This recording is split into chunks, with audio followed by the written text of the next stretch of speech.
Phillips to Priestland, and Priestland puts the first huge bomb of the day up, and that's a brilliant take from Jamie Roberts.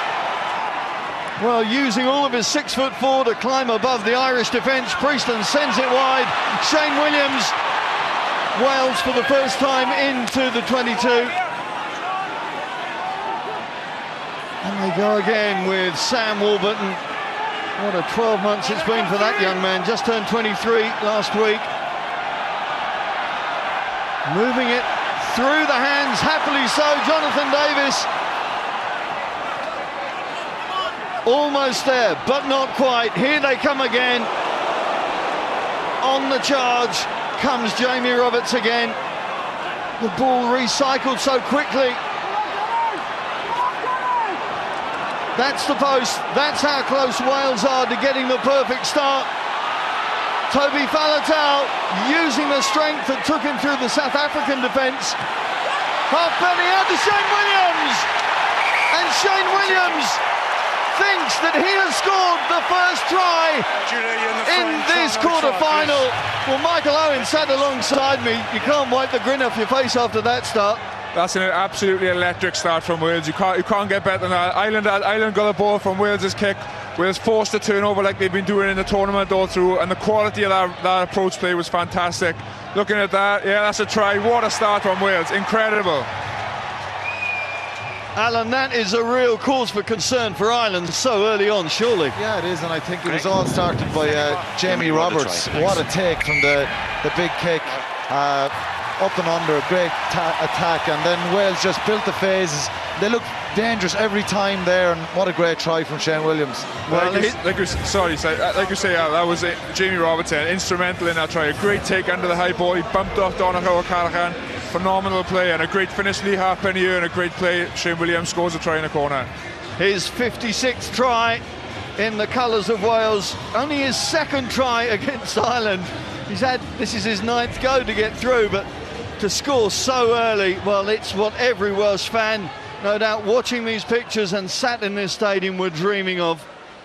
And now it's going to be Rhys Priestland looking to get the Red Dragons off to the perfect start.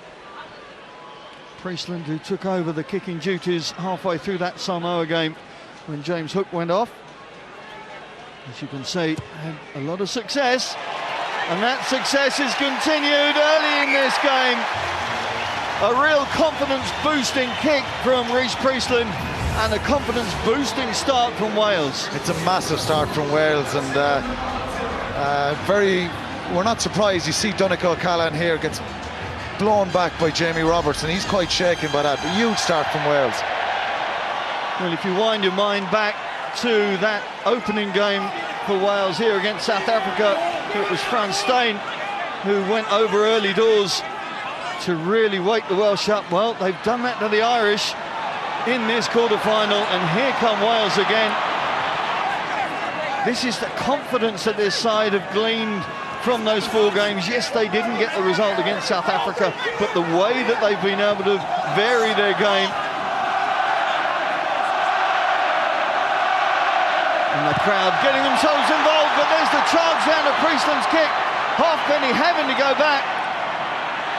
Cool heads from the Wales back line to allow Shane Williams to chip over the top. Conor Murray, as any good scrum half should do.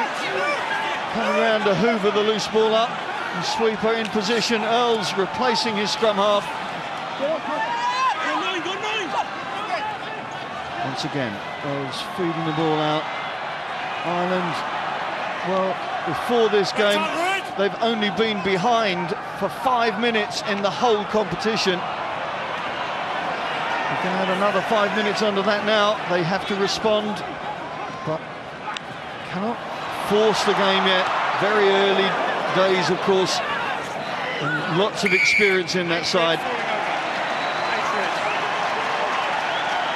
Dan Lydiate there, very prominent for Wales. He was putting in a couple of massive big hits, contesting for the ball. Brilliant play from the back row. They look nervy, Ireland, starting off here. They just look a little bit out of sorts, and Wales are the team with the confidence. They're coming off the gain line there. Good carries in attack and defensively strong. it's a bit of a worry here for Ireland because Wales look very strong starting off. Definitely, Quinny, but I think it can change quickly as well. That kick, it gives them a chance to get down there, and you can just see Wales competing really hard for the ball, and the penalties could go either way when they're competing so hard as they have throughout the tournament.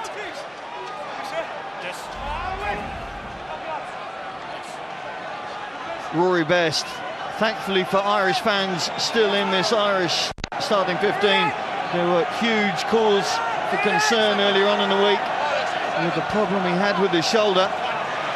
O'Brien takes easily in midfield, and here comes O'Driscoll, trying to change the angle, trying to catch that Welsh fringe defence off balance.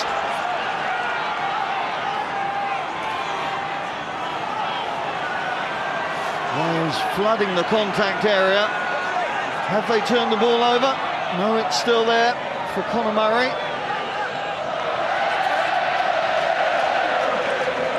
There's O'Brien, just been not allowed access to the game line. Ferris is though, and Ferris bullocks his way over. Well, George North, the man being pinged.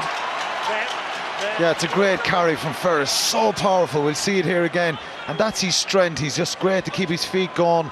George North wraps him up in the tackle and doesn't roll away. Straight away the referee told him get out of there, and it's an opportunity here for him. I think when we look at that as well, it's a great carry by Ferris, and that matchup between him and Dan Liddy, it's going to be phenomenal because they both look really up for the game.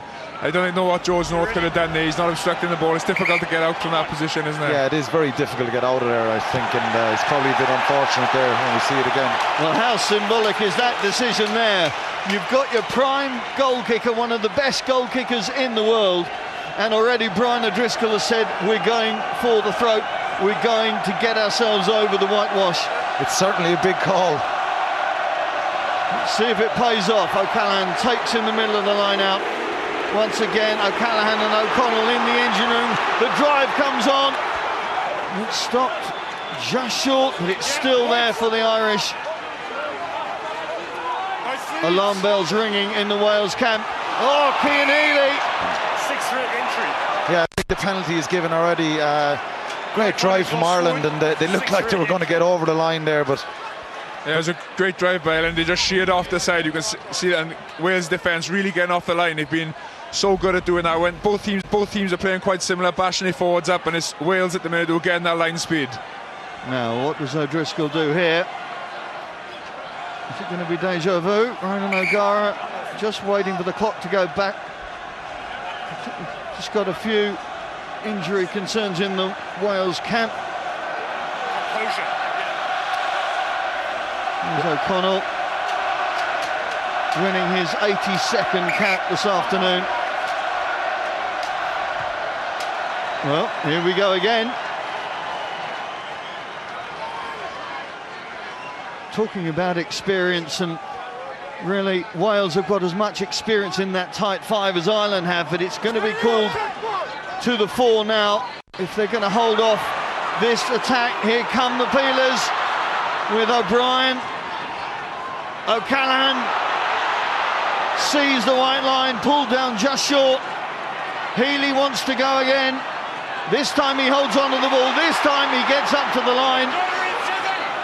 Repelled at the death by the red shirts of Wales. Swung out right. Ferris out to Tommy Bowe, but he's really got nowhere to go. George North wrapping his man up. North wearing 14, but appearing on that left wing to counter-attack the Ospreys winger.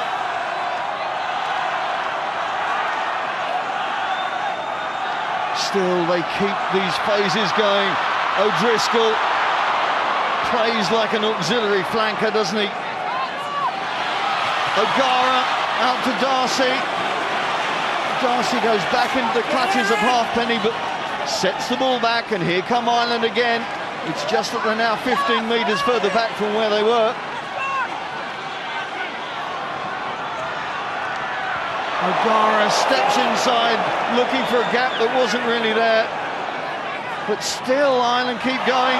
This time the ball goes loose.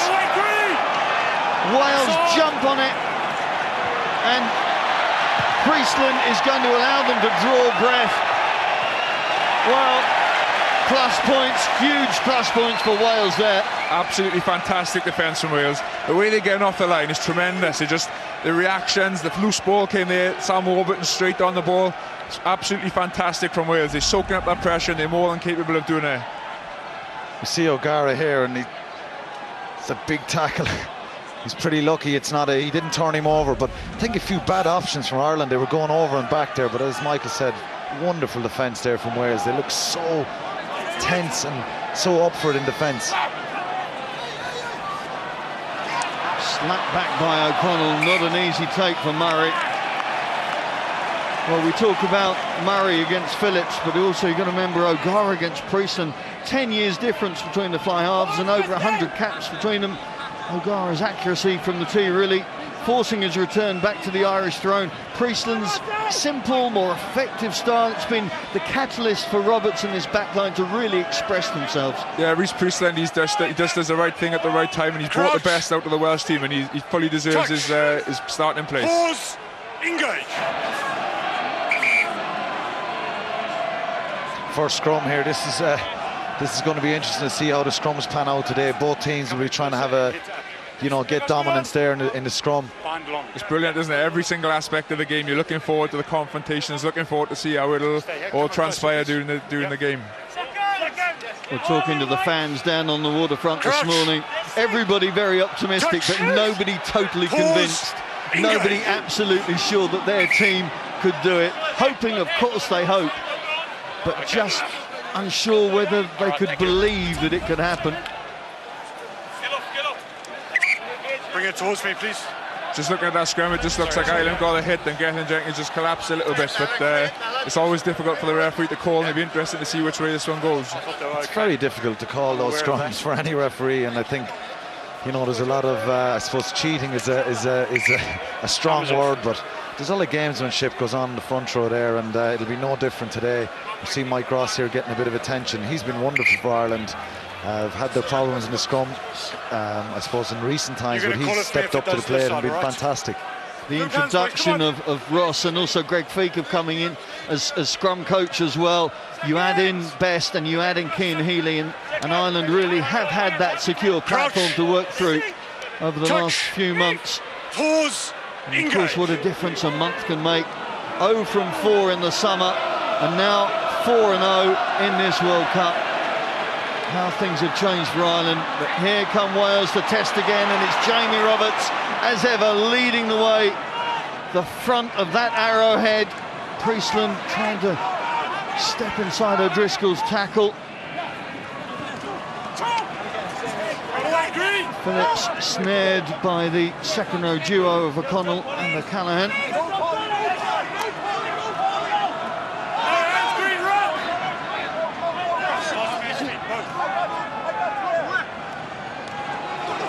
Slow ball for Phillips. Smack in the face for his troubles as well. Now it's moved out. Priestland looking for the runners. This is where George North has been so effective.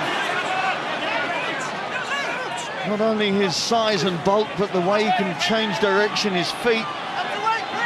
Well, I won't say they dance like Shane Williams, but they certainly adjust very easily. Warburton being held up, and this is how Ireland defended against Australia. It's not worked on that occasion. Wales able to manipulate the ball back. Here comes North again.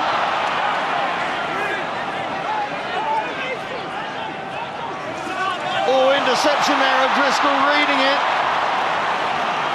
Unable to clear the defence. The turnover's there again though for Wales. Attack and counter-attack. Well, Robbie Bowe pickpocketing Shane Williams for the ball. It's unbelievable. It's tit for tat stuff, and the impacts of the tackles are phenomenal. O'Gara inviting his runners to take them out of the 22, and Darcy obeys. Darcy up over halfway, looking for the support, biding his time. Had such an impressive second half against Italy, Darcy, and looking to continue that form in the early stages of this game. Here comes O'Brien, the power play. Carney breaks through, offloads, Heaslip up in support. Ireland are on their way back into the Welsh 22. Feedback ball from O'Gara, eventually moves out to Ferris. The tackles come in. This is two of the stingiest defences in this tournament. Only South Africa have conceded few.